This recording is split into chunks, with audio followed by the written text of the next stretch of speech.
Fala moçada, vocês estão bom? Demorei um pouco para postar esse vídeo, mas é um conteúdo que eu tinha prometido trazer para vocês e hoje estou trazendo sobre os custos de ter uma Bonneville Bobber. Apesar de não estar rodando mais com a Bobber, né? Como eu vivi muito intensamente a motocicleta, rodei muitos quilômetros, conforme eu já falei em vídeos anteriores, foram 10.163 quilômetros em praticamente 6 meses, então eu consegui entender bem a proposta da moto, entender tudo que ela oferece e também entender os custos, né?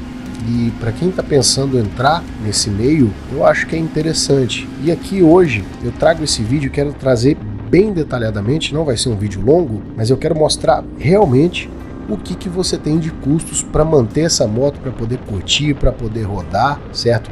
Bem diferente de alguns vídeos que eu vi sobre o assunto, vídeos superficiais, né? O pessoal traz alguns valores ali, mas eu quero mostrar assim tudo que realmente você vai gastar se você deseja ter essa moto. Adianto que esses custos eles dependem também, né? Como eu rodei muito, eu tive determinados custos que uma pessoa que roda pouco, como diz o Frank Martins, se for um panificos andadores, né? Aquele ser que vive de padoca em padoca do final de semana, alvoroçado por trigo, ele não vai ter tanto gasto, porque ele vai rodar muito pouco, ele vai usar a moto pelo rolezinho do final de semana. Agora, como eu botei na estrada e muita quilometragem, eu acabei tendo esses gastos aqui que eu vou mostrar para vocês, tá? Mas aí fica individual a reflexão de cada um, você analisa, pensa, isso aqui é o gasto básico, sem considerar que a moto deu algum tipo de problema, algum defeito, alguma coisa mais séria, né? É o gasto normal.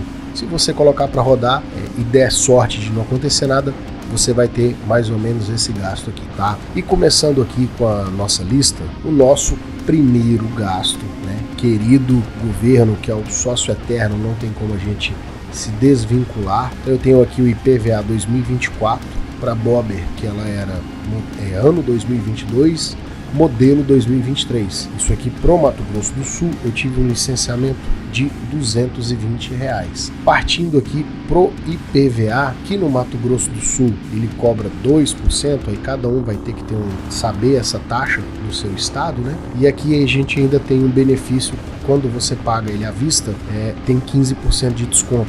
Eu não tenho a imagem aqui para colocar porque eu paguei em janeiro, consegui pagar à vista, né? Eu lembro mais ou menos de cabeça, ele ficou em torno disso aqui, R$986, tá? De IPVA, considerando essa tarifa de 15%, de 2%, né? E considerando que eu tive os 15% aí por ter pago à vista, não ter pago parcelado, certo? Aqui, a próxima imagem que eu vou mostrar para vocês foi um gasto que eu não esperava, que foi a pastilha de freio. Quando eu fui fazer o remap em Brasília, eu já tinha rodado bastante nela, né? E o remap ele já foi o final ali, quase pouco tempo depois eu entreguei a moto. Mas aí o brother lá que fez falou: ó, irmão, sua pastilha aqui tá no talo, né? Você vai ter que trocar essa pastilha aqui. Eu falei: sério mesmo? Ele falou: dá uma olhada aqui. Aí até mostrou essa imagem, né? Eu falei: não, beleza, vamos trocar. Aí eu gastei nessa pastilha aqui, ó.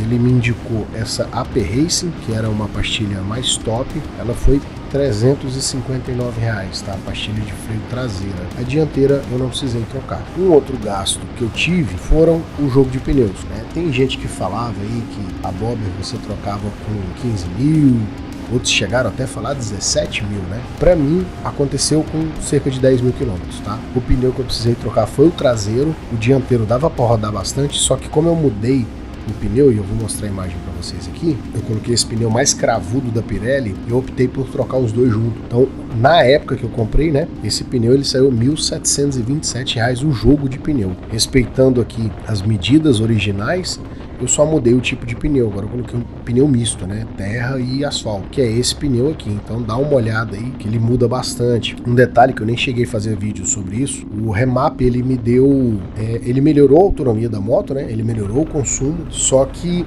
esse pneu aqui ele tirou praticamente toda a melhora que eu tive, tá? Ele é um pneu que ele tinha muito atrito, né? Ele segurava bastante. Um pneu mais pesado, o consumo piorou, então ficou elas por elas em relação ao consumo no remap. Se eu tivesse trocado de pneu e não feito o remap, eu ia sentir bastante, porque a moto ia ficar mais garrada, né? E o consumo ia piorar. Só que eu gostei, né? Depois de rodar aí, eu me adaptei bem, né? No início foi um pouco estranho, mas como a moto ela já estava remapeada, eu aceitei bem. bem, tá? Mas esse pneu ele tem esse detalhe. Para quem tava rodando com aquele pneu Avon Cobra, que era o original dela, e pula para esse aqui, vai sentir muita diferença, certo? E o próximo gasto aqui que a gente teve é o normal, né? Que é a troca de óleo. Você troca os óleos, são o óleo, na verdade, né? São 4 litros. Eu coloquei o mesmo óleo que a Triumph usa, que é esse Castrol Power Racing, o 10W40, o filtro de óleo e a arruela ali do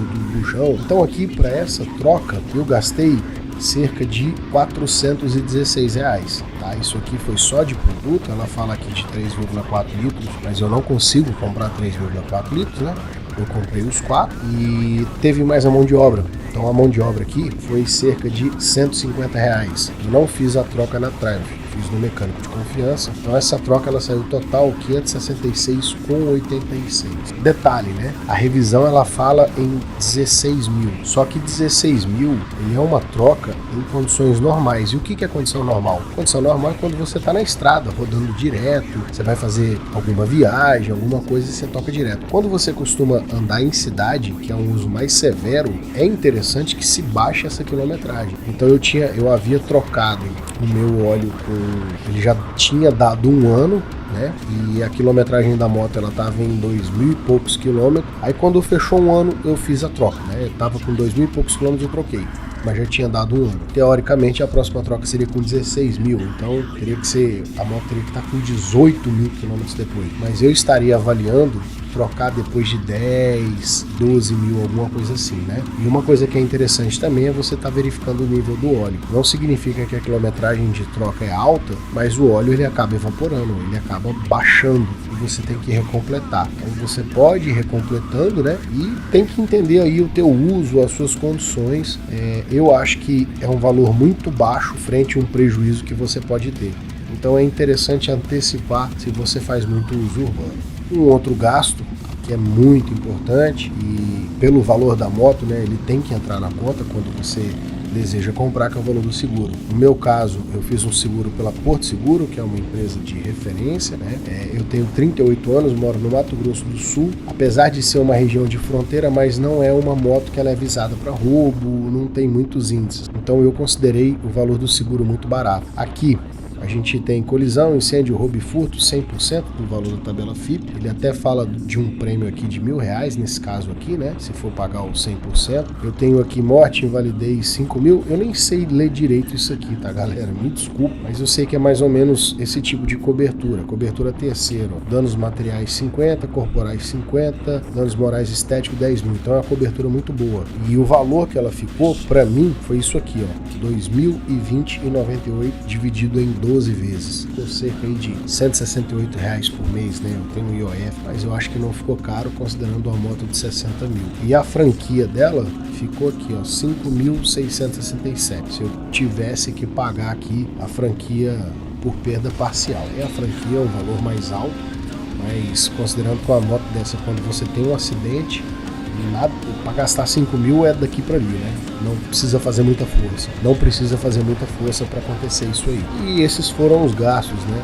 Não teve nada fora do normal. A gente teve PVA, licenciamento, pneu, troca de óleo, pastilha e o seguro dentro da normalidade. E agora a gente pode ver aí todos esses valores discriminados. Eu vou mostrar aqui para vocês, né? E vou dividir esses valores por 12. Para 10 mil quilômetros, eu tive um gasto de 5.864,96. Foi um uso grande, né? Quilometragem muito alta. Talvez você que vai comprar a moto, você vai rodar aí metade disso no ano, talvez menos ainda, né? A gente tem que fazer bem proporcional. Mas se você rodar igual eu rodei, esse é o custo. E a gente pega esse valor e divide por 12, essa moto ela saiu R$488 por mês, sabe? Então é um valor alto, considerando aí o prazer, a questão da estrada, tudo que ela te proporciona, a gente tem que analisar bem. Isso aqui fora combustível, tá? Então procurei colocar todos os custos básicos da moto, né? Sem entrar aí, estourou o rolamento, tive problema de estator, problema de bateria. Principalmente quando você compra uma moto mais nova, você não tem esses gastos. Esses aqui foram os gastos normais: pneu, pastilha de freio, óleo, seguro, documentação. Beleza, galera? Então aqui, mesmo estando rodando de Harley Davidson, como eu falei no início do vídeo, esse conteúdo aqui eu queria trazer para vocês, que era algo que estava na minha memória, e eu acho que agrega muito para quem quer comprar moto, quer conhecer, quer entender, tá?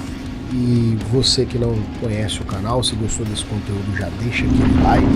Você que não é inscrito, se inscreva. O meu intuito aqui, mesmo não estando com a Bobber, é trazer conteúdo sobre motociclismo, sobre rodar, viagem, amizades, esse tipo de coisa, né? Mas assim, sem viés, né? Aquela visão do dono, aquela visão de proprietário das experiências. Beleza? Muito obrigado e até o próximo vídeo. Valeu!